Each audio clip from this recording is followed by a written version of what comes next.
Assalamualaikum warahmatullahi wabarakatuh. Waalaikumsalam warahmatullahi wabarakatuh. Kembali lagi bersama kami. Kali ini kita akan membahas tentang variabel suara. Gitu.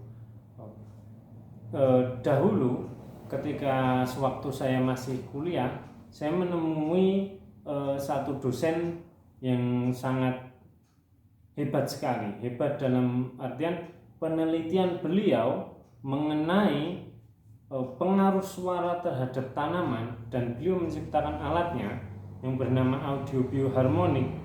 Itu sangat menginspirasi banyak peneliti-peneliti lain untuk mengulik terkait hal tersebut dengan basic teori yang mungkin teori barat dulu pernah mendengar tentang sonic bloom begitu. Ada yang sudah ditemukan dahulu kala bahwa ketika tanaman dipaparkan suara, itu stomata akan membuka karena daya turgor sel, daya tekan antar sel. Nah, itu lebih mengefektifkan penyerapan nutrisi, proses fotosintesis dari tanaman. Gitu. Nah, di sini pada waktu kami kuliah, gitu, ada yang menanyakan terkait apakah potensi Quran sebagai sumber suara tersebut dapat terrealisasi. Mungkin bisa terrealisasi, jawaban beliau begitu. Mungkin bisa signifikan gitu. Nah, setelah kami menelusuri lebih jauh, mendalami lagi terkait variabel pertanian dalam Quran, ternyata ada satu prinsip di surat Al-Isra 44 terkait semua benda di dunia ini, semua makhluk di dunia ini bertasbih pada Allah begitu. Nah, nanti lebih dalamnya tentang tasbih tersebut, tasbih itu apa, terus ayat-ayat yang berkorelasi dengan Al-Isra ayat 44 tadi, ayat mana saja nanti akan dijelaskan teman saya. Tapi di sini saya ingin menyampaikan bahwa potensi Quran sebagai salah satu pemacu tumbuh, salah satu pelindung tanaman gitu dari hama, itu dapat sangat bisa dilaksanakan gitu, karena satu teori ini telah banyak orang yang meriset ini begitu. Nah, nanti risetnya apa saja nanti di Google banyak sekali begitu, dari mulai S1, S2, S3, dari mulai beragam disiplin ilmu, dari mulai ilmu akidah filsafat, dari mulai ilmu biologinya, dari mulai teknik mekatronika begitu, banyak sekali pandangan-pandangan telah meneliti hal ini. Nah, tapi setelah saya membaca berbagai penelitian tadi, kesimpulannya cukup sederhana bahwa Quran berkorelasi sekali terhadap pertumbuhan tanaman, atau dikatakan signifikan mempengaruhi pertumbuhan tanaman, daya resisten terhadap hama, terus daya pembuahan, pembungaan sangat berkorelasi sekali.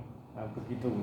Nah, jadi kita dulu dalami ayatnya, nanti bagaimana nanti teknologi yang bisa dapat kita gunakan, nanti kita akan bicarakan lebih lanjut. Nah, sekarang yang pertama adalah bagaimana kata Quran begitu menanggapi hal ini. Monggo silakan. Ya, salam ikut Mas Ikhlas ya. Langsung saja. Saya masuk ke tema suara dalam Al-Quran yang berkaitan dengan pertanian, gitu ya. Jadi kata kuncinya adalah suara. Dan di sini Mas Ikhlas menyebutkan Al-Isra ayat 44 sebagai salah satu fenomena semua benda yang ada di dunia ini itu sejatinya bertasbih kepada Allah Subhanahu wa taala.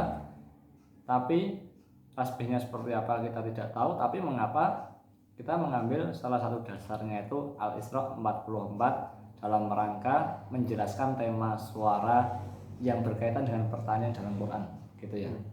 Alasan kita, padahal di Quran itu ketika kalau kalian yang melihat video ini itu men-search di Quran, ya searching misal ketik suara gitu, ada banyak sekali fenomena suara yang terekam dalam Quran ya, seperti dan guru pun bertasbih memuji Allah, bersuara, dan suara guru.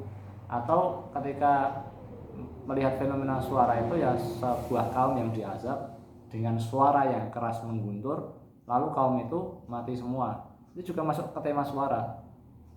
Atau suara malaikat ketika bertasbih kepada Allah, itu juga masuk tema suara. Atau suara gunung-gunung yang bertasbih itu juga masuk tema suara. Tapi kita tidak menuju ke situ.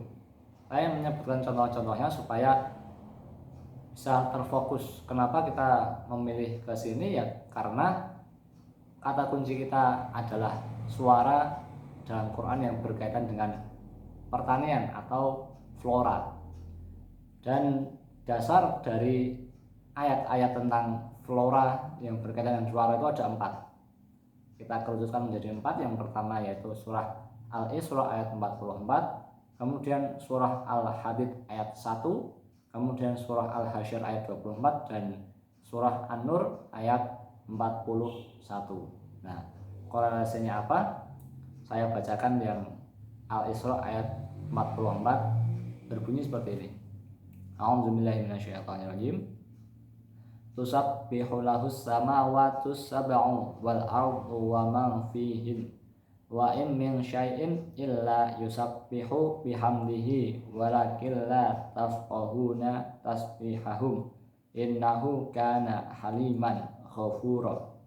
Yang artinya langit yang 7, bumi dan semua yang ada di dalamnya bertasbih kepada Allah Ta'ala, dan tidak ada sesuatu pun melainkan bertasbih dengan memujinya, tetapi kamu tidak mengerti tasbih mereka, dan sungguh Dia Allah Maha Penyantun lagi Maha Pengampun. Di sini adalah isyarat semua yang ada di bawah langit dan di atas atau di dalam bumi itu semuanya bertasbih kepada Allah Subhanahu wa taala. Namun kamu tidak mengerti tasbih mereka, karena kita mempunyai kata kunci tasbih itu ya sekedar kata subhanallah gitu ya, atau memuji Allah ya Allah Allah Allah, atau Allahu Akbar Allahu Akbar Allahu Akbar, takbir, itu masuk tasbih, tapi itu dalam pengertian kita bertasbih. Nah, sebelum masuk ke bagaimana sih tasbihnya tumbuhan, atau apakah kita tidak mempunyai peluang untuk mengerti tasbihnya tanaman gitu, apa dulu pengertian dari tasbih itu? Nah, karena kadang kita salah mendefinisikan sehingga salah pula melihat pola yang ada dalam Quran seperti ini, dan nggak nampak nanti manfaatnya seperti apa ketika kita membatasi, oh aku tidak bisa memahami ayat ini ayat yang hanya bisa dipahami seperti ini gitu, atau sebatas pemahaman dari Allah Ta'ala kemudian tidak bisa dikembangkan lebih lanjut lagi. Tidak seperti itu cara mentadabburi Quran. Ya kita definisikan dulu, tasbih itu kan merupakan salah satu bentuk suara yang timbul dan berulang-ulang. Dasar itu kita masukkan dalam komparasi. Pengertian tasbih itu adalah sebuah ucapan untuk menyucikan Allah Ta'ala, atau itu kalau dalam bahasa ya seperti itu, disertai dengan pembersihan diri dari segala kekurangan. Ketika menyebut seorang manusia bertasbih, itu ada pengertian adalah bersegera sehingga menjauh dari hal yang buruk ke hal yang baik, bersegera menyucikan Allah Ta'ala. Ada pertanyaan di sini, ketika sebatas tasbih itu adalah menyucikan Allah, apakah Allah itu adalah sesuatu yang tidak suci kemudian baru dengan tasbih itu menjadi suci adanya, padahal Allah sendiri itu adalah zat yang maha suci gitu ya. Atau kita hanya sekedar menyebut yang maha suci, yang maha suci, yang maha suci, dan menjadi keyakinan dalam hati bahwa dia maha suci. Oh, apa itu tok titik gitu. Ternyata enggak. Setiap amal ibadah itu kembali kepada kita sendiri. Maka sejatinya kita itu adalah yang kotor, kemudian menuju ke kesuciannya Allah Ta'ala di situ. Jadi menyucikan Allah itu ya membersihkan diri sendiri agar kita mendapatkan kesucian dari Allah Ta'ala dan terhindar dari segala malapetaka malabahaya. Sehingga ketika Rasul Muhammad SAW itu dalam sebuah hadis yang redaksinya, tasbih itu ibarat seseorang yang berlari ke dalam benteng yang kokoh untuk menghindari musuh. Nah, benteng itulah yang akan melindunginya dari semua serangan, dan dalam benteng itulah dia bisa merumuskan strategi perang, merumuskan apa yang harus dia lakukan. Maka dengan tasbih itu adalah sebuah benteng dari segala kemusyrikan. Nah, pengertian benteng itu diwujudkan dengan bertasbih itu ya adalah perbuatan yang kita menuju pada kesucian, sehingga seperti mengasah pisau itu, sehingga tajam intuisinya, sehingga tajam perasaannya. Dan maksud dari tasbihnya tumbuhan itu seperti apa, ada beberapa makna. Ketika kita menyadari tasbih itu ya dari yang buruk ke langsung berlari menuju ke yang baik. Kalau perilaku tumbuhan itu seperti itu, maka ada yang memaknai tentang semua benda bertasbih itu secara simbolik adalah kepatuhan terhadap sunatullah. Allah lah yang mengatur alam semesta, sehingga tidak ada satupun yang di luar dari sunatullahnya atau hukum alam. Yang dimaksud kamu sekalian tidak mengerti tasbih mereka, ada yang mengartikan adalah sebagian besar manusia tidak mengerti sunatullah, tidak mengerti bagaimana hukum alam yang hanya dimengerti oleh para ahlinya. Ada pengertian yang simpel seperti itu. Oh, tasbih itu ya hukum alam yang senantiasa beredar. Kalau tumbuhan itu dari biji yang kemudian mati, ada ruh di situ, biji kemudian bertumbuh kemudian berbuah, habis berbuah kemudian mati kemudian daur ulang lagi. Nah, ada yang mengatakan tasbihnya itu ya seperti itu, daur ulang aja di situ. Tapi ada penelitian yang menunjukkan bahwa emang tumbuhan itu ya benar-benar bertasbih, seperti ketika kita mengucapkan subhanallah 100 kali, 1000 kali seperti itu. Yang meneliti itu malah orang non muslim itu. Namanya Profesor William Brown pada tahun 1981 dalam jurnalnya Journal of Applied Molecular Biology, bahwa sebuah tumbuhan itu mengeluarkan semacam suara halus yang tidak bisa dengar telinga biasa, atau semacam suara ultrasonik dari tumbuhan. Suara itu berulang lebih dari 1000 kali tiap detik. Kemudian si profesor ini merekam suara getaran itu jadi. Ultrasonik itu terekam dalam satu sistem, dia membentuk rangkaian garis di situ. Dan mungkin Mas Ikras ya lebih tahu, ada penelitian yang sejenis. Iya. Ya, penelitian itu settingnya adalah meneliti gelombang elektrik optik dari satu tumbuhan begitu. Akhirnya hasilnya adalah satu pola lafaz Allah begitu. Terus ada satu peneliti muslim dari India yang mengatakan itu bahwa itu dalam agama kami adalah bentuk tasbih begitu. Nah, makanya ini akan jadi satu dasar yang berkembang lagi dalam penelitian berikutnya yang banyak sekali, sekarang sudah banyak sekali penelitian terkait hal tersebut gitu. Ya, lanjutkan. Jadi ketika kita memaknai pengertian tasbih itu dari yang buruk ke yang suci, maka tumbuhan pun melakukan hal seperti ini pun juga untuk mempertahankan diri, untuk mencari makanan seperti halnya kita, dalam rangka ngepaske ke sunatullahnya Allah Ta'ala gitu. Karena dalam penelitian lain yang dilakukan oleh Profesor Richard Caban, ahli ekologi University of California, dalam makalah ekologi Letter tahun 2008, ternyata tumbuhan itu bisa merespon situasi lingkungan. Mereka bisa berkomunikasi satu sama lain, bahkan juga saling memperebutkan mangsa. Mereka bisa bereaksi sama terhadap stimulus yang dialami. Mereka juga punya memori gitu, seperti itu. Dan tahulah kalau tumbuhan itu juga ada memori DNA-nya yang membuat dia itu bisa responsif terhadap lingkungan. Misal nih, ketika dalam keadaan panas ngetang-tang, pohon jati itu biasanya merangkai seperti itu. Itu juga merupakan sebuah responsif tumbuhan di situ. Dan ada yang bergerak di situ, yang bergetar di situ. Seperti tumbuhan Venus ketika menangkap serangga seperti itu.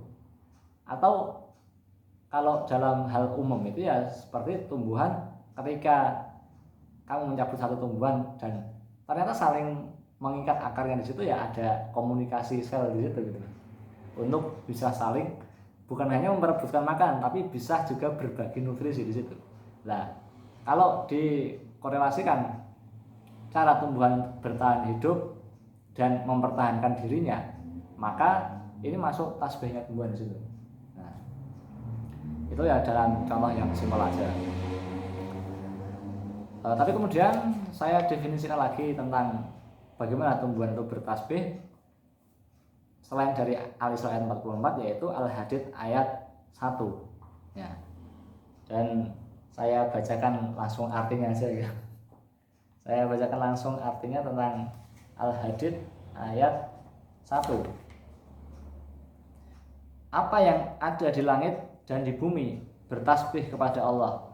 Dialah yang maha perkasa lagi maha bijaksana. Menunjukkan perilaku tasbihnya seluruh makhluk itu adalah merupakan maha perkasa dan maha bijaksananya Allah. Karena itu menunjukkan keteraturan dan contoh sikap bijaksananya Allah Ta'ala di situ. Semua bertasbih itu merupakan sebuah kewajiban, malah seperti itu ya. Nah, kemudian jika dikomparasikan lagi dengan Al-Hasyr ayat 24 yang artinya yaitu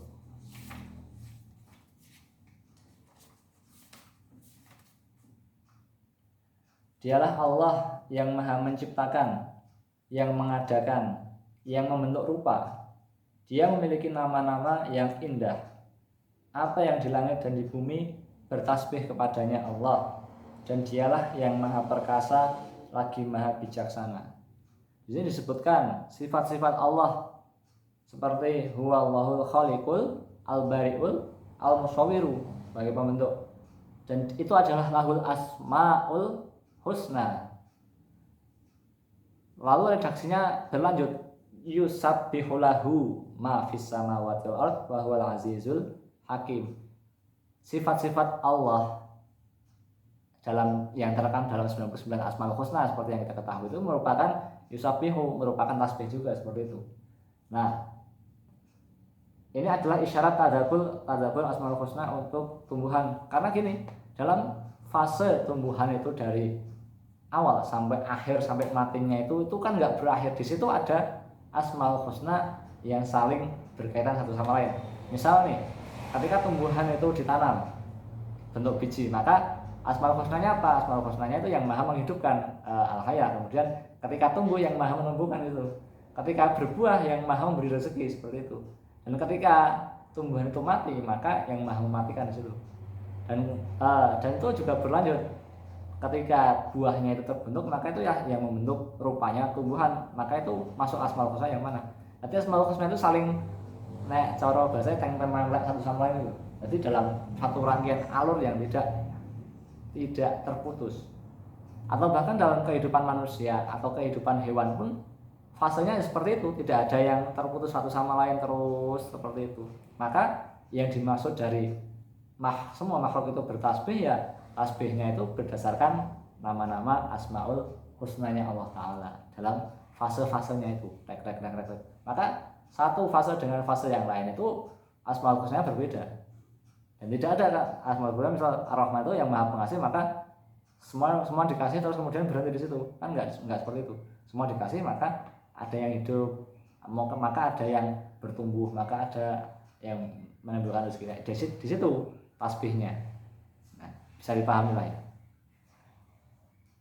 Kemudian korelasi lagi saya komparasikan dengan surah An-Nur ayat 41 yang artinya seperti ini.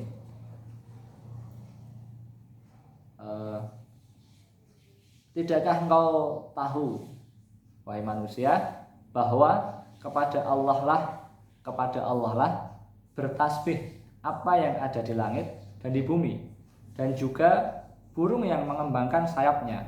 Masing-masing sungguh telah mengetahui cara berdoa dan bertasbih. Allah Maha mengetahui apa yang mereka kerjakan. Nah, sampai pada aktivitas burung mengepakkan sayapnya itu juga ada tasbihnya tertentu. Saya menemukan hal lain seperti ini. Dalam redaksi ayat 41 itu berbunyinya kan kalau lengkapnya ya, alam taro annallaha yusabbihu lahu, kepadanya bertasbih man fis samawati wal ardi, di langit dan bumi, wa tayrus shafat, dan burung-burung yang saling bersaf-saf.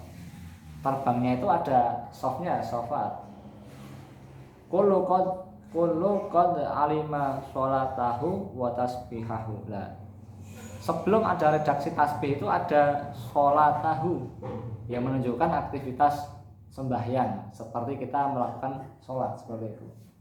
Jadi ini isyarat bahwa yang di langit dan di bumi, terutama hewan dan tumbuhan itu juga ada sembahyangnya masing-masing, ada sholatnya juga itu. Wa ilallahil masyur, dan Allah lah yang maha wallahu alimun bima yaf'alun. Wallahu alimun bima yaf'alun, dan Allah lah yang mengetahui apa yang mereka kerjakan. Maka semua benda itu bersembahyang dengan caranya masing-masing sesuai dengan sunatullah. Nah, itu tadabbur dari 4 ayat yang saya sebutkan tadi. Mungkin ada yang tambahan saya. Dari tadabbur ini saya akan berkesimpulan beberapa hal. Yang pertama adalah apa saja sih aktivitas petani yang dilakukan untuk menumbuhkan suatu tanaman, merawatnya begitu, aktivitas pertanian begitu. Lah, dalam Al-Qur'an segalanya kan diatur. Lah, satu hal dasar ini, bahwa membangun komunikasi antar petani dengan tumbuhannya ini sangat jadi satu variabel penting begitu. Nah, komunikasinya pakai password apa begitu? Ketika kita mentadabburi Al-Hasyr tadi, bahwa passcode-nya itu atau password-nya itu adalah Asmaul Husna begitu. Kita di sana harus terus mengulik, terus mentadaburi pada setiap fase tanaman, pada setiap keadaan tanaman, keadaan lingkungan itu terdapat satu rangkaian Asmaul Husnanya, terdapat satu rangkaian ayat-ayat Qur'annya. Jadi di sana kita dapat mengulik satu informasi yang sekiranya itu akan dapat mengagetkan kita begitu, karena pada dasarnya Quran itu adalah kebenaran. Ketika kita melihat satu lingkungan, satu keadaan kita, ya kita tahulah bahwa kondisi kita sekarang berada pada titik yang tidak seimbang begitu. Tapi Allah adalah sumber keseimbangan, maka kembali kepada Allah adalah satu jalan yang harus kita tempuh begitu. Nah, dua kesimpulan itu tadi dapat kita tarik ke satu metode atau ke satu pengertian besar begitu, bahwa kita harus mencoba berkomunikasi dengan tumbuhan dengan bahasa universal, yaitu bahasa Quran begitu. Nah, sudah ada yang ditambahkan lagi? Nah, terus gini, silakan. Satu teori lagi. Setelah Asmaul Husna tadi itu kita tahu, dan Asmaul Husna satu dengan yang lainnya itu fungsinya beda loh ya, meskipun dalam arti bahasa Arabnya itu, lah kok ini artinya sama-sama menyayangi, tapi kok redaksinya beda gitu. Itu beda. Yang maha mematikan, kemudian yang maha membangkitkan, yang maha menghidupkan dan membangkitkan itu juga beda gitu. Peruntukannya beda dan untuk fase yang beda seperti itu. Maka passwordnya di situ. Nah, ya terus kemudian begini, untuk bisa memahami tasbihnya tumbuhan itu, apakah ada manusia yang pernah membuktikannya dan kebenarnya itu emang benar-benar ada atau enggak itu? Ada hadis. Dan saya mengajarkan dengan hadis juga untuk menguatkan argumen bahwa semua makhluk itu adalah bertasbih kepada Allah. Satu teorinya seperti ini. Kayu ketika berbentuknya itu pohon, maka dia itu bertasbih karena bentuknya pohon. Ketika kayu itu mati dan menjadi benda-benda, maka tasbihnya yang dari pohon itu berhenti di situ.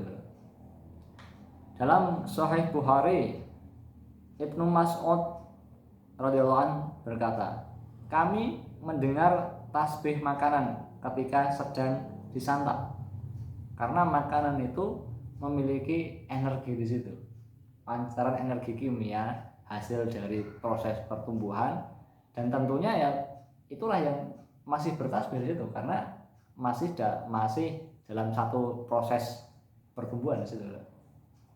Kecuali kalau sudah menjadi benda mati, maka beda tasbihnya. Kemudian dalam riwayat lain, Nabi SAW pernah menasihati soal beberapa pengendara yang berhenti kemudian bercakap-cakap satu sama lain di atas hewan tunggangan. Nah, percakapannya ini lama sekali. Kemudian Nabi bersabda pada mereka, jangan kalian menjadikan kendaraan kalian sebagai kursi bagi obrolan kalian di jalan-jalan dan pasar-pasar. Kendaraan di sini maksudnya ya hewan tunggangan di situ. Karena banyak kendaraan yang lebih baik daripada pengendaranya dan lebih banyak berzikir kepada Allah pada Allah darinya gitu. Nah, karena hewan pun juga bertasbih, sedangkan manusia itu enggan untuk bertasbih pada Allah, enggan untuk memahami sunatullah atau malah merusak seperti itu ya, maka itulah kualitas di hadapan Allah Ta'ala seperti itu. Dalam hadis yang lain, hadis Abu Dzar, Nabi SAW pernah mengambil beberapa batu kerikil dan dipegang. Beliau mendengar suara tasbih batu-batu kerikil mirip suara rintihan kurma. Dan tentunya kalau kita memahami ini batu kerikil itu adalah benda mati seperti itu, tapi kok bertasbih, dan tasbihnya itu ya beda. Meskipun batu itu juga masuk ke sunatullahnya Allah Ta'ala menjadi hancur, kemudian malah remuk, kemudian menjadi tanah lagi ya, seperti itu, ada sunatullahnya seperti itu. Tapi tasbih secara yang bisa didengar oleh Nabi, oleh orang-orang soleh itu ada seperti itu. Dan masih ingat kalau ketika kita kecil itu diceritai ada 2 makam yang dilewati Nabi, yang satu yang semuanya itu disiksa alias siksa kubur ya, hadis tentang siksa kubur. Kemudian ya singkat cerita, penyebab siksa kuburnya itu karena tidak tuntas dalam bersuci dan suka mengadu domba. Lalu Nabi SAW itu mengambil pelepah kurma yang masih hijau redaksinya, kemudian menancapkannya ke kuburan itu dan bersabda, ini sampai pelepah ini kering, maka insya Allah akan diringankan kuburnya, itu seperti itu. Kalau hadis ini itu dibawa pada amaliyahnya orang-orang sing ziarah kubur kemudian pakai bunga, dikasih bunga seperti itu dengan keyakinan itu bisa meninggalkan sisa kubur dan sebagainya, ya silakan. Tapi yang saya tadabburi dari hadis ini itu pelepah kurma yang ditancapkan itu hijau, selagi hijau itu menunjukkan aktivitas bertasbihnya. Meskipun kita melakukan pruning pada tumbuhan cetek, selama tumbuhan itu masih berwujud aslinya, belum kering kemudian mati, maka itu masih bertasbih seperti itu. Kalau dalam ilmu pengetahuan, kenapa kok tumbuhan itu ketika dipotong dia bisa perlahan-lahan kering seperti itu? Ya karena energinya itu dilepaskan. Dan ketika tidak dimanfaatkan, maka energi yang dilepaskan itu bisa lepas semuanya gitu seperti itu. Sehingga lebih mudah mengalami perubahan wujud. Bisa lewat pembusukan yang mengakibatkan dia itu menjadi tanah, menjadi pupuk lagi, pupuk nutrisi untuk tanah. Nah, ini isyarat bahwa aktivitas tasbihnya makhluk hidup terutama tumbuhan itu adalah proses pelepasan energi. Masuk dong seperti itu dong. Ya. Isyarat ketika kita itu bisa meredam aktivitas pelepasan energi itu sedikit demi sedikit, itulah yang dinamakan sebagai pengawetan. Dan ini sudah ditemukan oleh salah satu ahli dalam bidang pertanian seperti ini yang namanya Dr. Muhaimin Iqbal. Dan mungkin Mas Ikhlas tahu soal itu ya. Ya, nanti kita bahas ya the next video tentang cara mengawetkan makanan atau teknologi untuk menidurkan buah. Tapi kita potong sampai sini dulu, nanti pembahasan yang selanjutnya lagi ya. Semoga Mas Ikhlas mungkin kesimpulan atau apa? Ya, pembahasan kita telah berakhir. Next kita akan membahas seperti yang dipaparkan tadi. Kita akan membahas tentang variabel selanjutnya yang masih terkait dengan variabel ini begitu. Nah, nanti tadabburnya surat apa dan bagaimana kita membawa semua ini kepada bentuk teknologinya, bentuk penerapannya, ya kita akan bahas selanjutnya. Sekian, assalamualaikum warahmatullahi wabarakatuh. Waalaikumsalam warahmatullahi wabarakatuh.